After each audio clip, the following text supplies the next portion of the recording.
This video is about SMART financial goals, which is your roadmap to financial freedom.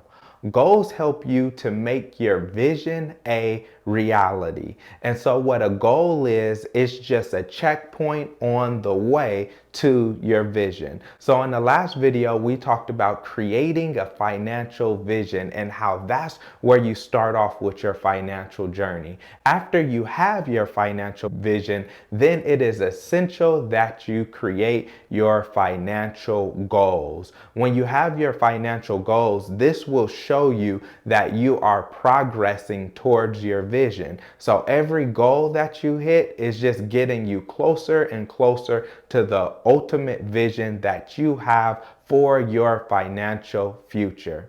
For example, I live in Northern California and I went to school in Texas. And so I would always take a road trip from California to Texas. And if you drove straight there, it'll take you about 24 hours. But I didn't have the ability to drive 24 hours straight. So what I would do was I would set goals for myself. I would say, hey, it takes me 6 hours to get to Los Angeles. From Los Angeles, it takes me 6 hours to get to Arizona. From Arizona, it takes me 6 hours to get to New Mexico. And from New Mexico, it takes me 6 hours to get to my destination in Texas. And so I would take this 24-hour trip and I would break it down into different sections so that every time I hit one of those goals, when I made it to LA, I can celebrate and I'll say I'm a quarter of the way there. Or when I made it to Arizona, I would celebrate and say I'm halfway there. When I got to New Mexico, I would celebrate and I would say I'm 3/4 of the way there. And then ultimately I achieved my vision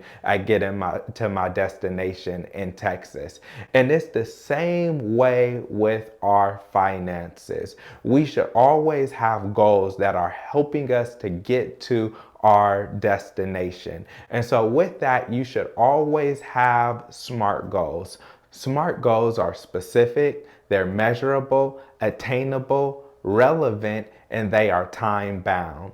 And so with that, when you have a SMART goal, the first thing you need to make sure is that your goals are specific. What a specific goal is saying, instead of I want to buy a home, you can say I want to buy a home that is 2,500 square feet, that has a front yard that is this size and a big backyard where my children are able to play. And instead of saying, oh, in the future, I want to buy a car, you could say in the future, I want to buy a car that is this make, that is this model, that is this year. So whenever you're making goals, you want to make them very specific.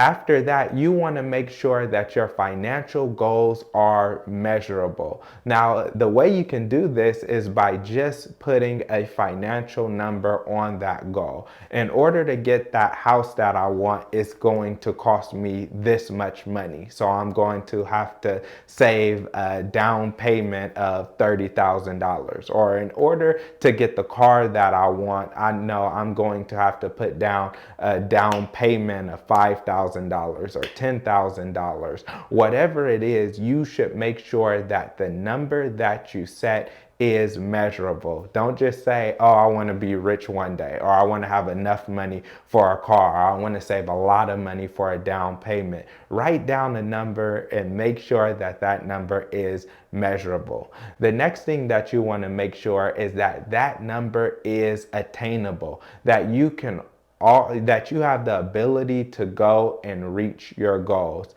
There's nothing worse, no worse feeling than having a goal and then not achieving that goal. So you don't want to set your goal so high and so far that they are out of your reach, because that'll end up discouraging you and you might just say, forget it, I don't even want to go with the goal at all. So you want to make sure that it's attainable, because that's going to encourage you when you hit the goal, and it's going to propel you and push you to try even harder and to continue on with your journey. Next, you need to make sure that that goal is relevant. What a relevant goal means is that it means that it lines up with your financial vision. You should not have a goal that is not relevant to your vision.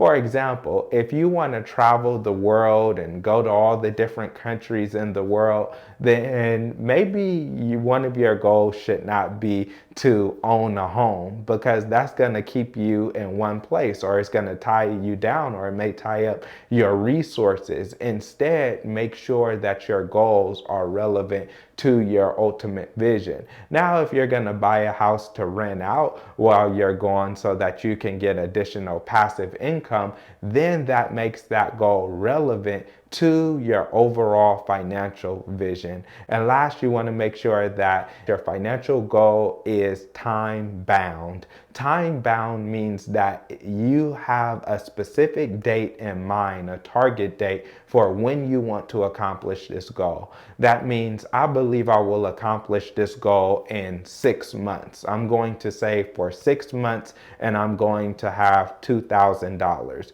Or I'm going to save for 1 year and I'm going to accumulate this amount of money. Or in 5 years, I should have the down payment to be able to purchase my dream home.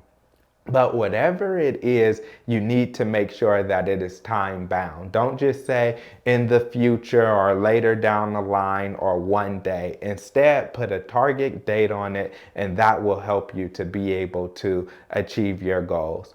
For example, if you wanted to go on a family vacation or a vacation by yourself, and this vacation was going to be a great vacation, but it was going to cost you about $6,000. The first thing that you need to know is how much it's going to cost, how you're going to pay for it. And once you realize, oh, it's going to be $6,000 and the vacation, if it's about 12 months away, then you start thinking to yourself, okay, if I save $500 a month for 12 months, then I will have my $6,000. And it's much better to do that than it is to wait till the day comes for the vacation and you start charging everything to your credit card, or you empty out everything in your checking account. Instead, you should already been planning, already been preparing, and already had SMART goals for that vacation. And so when you have SMART goals, it helps you to be able to plan better. It helps you to be able to prioritize purchases, to say what is really important for you. And then it helps you to be consistent with your money and finances and put your money towards things that you value the most, and not just what is at your face in the moment, or what is in your face at the moment. And so with that, there's 3 type of saving goals that you should have, or financial goals. You should have long-term goals, you should have short-term goals, and you should have immediate goals.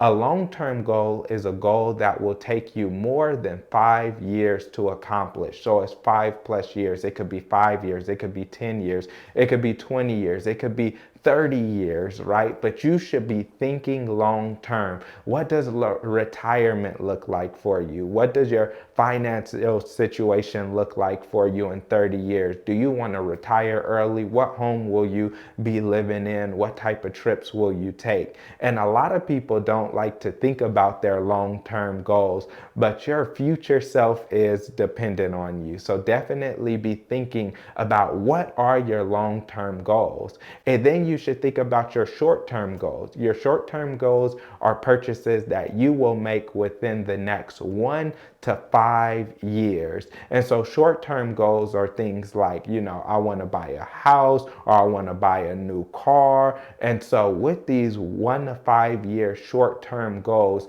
they're really bridging the gap between your long-term and your immediate goals, but they're helping you to stay on track with your financial vision. And lastly, it's your immediate goals. It's what do you want to do in the next 3 months, the next 6 months, 9 months, or 12 months? What do you want to do within the next year? Immediate goals may be you're planning for a wedding that's less than a year away, you're planning for a vacation that's less than a year away, or you want to buy something cool for yourself and treat yourself. Well, these are all things that you should be saving for in your immediate goals. And your long-term, your short-term, and immediate goals, they should all work together to help create your financial vision or help you to be able to achieve your financial vision. So continue watching, and the next video will be about setting your financial compass and how to achieve your long-term goals.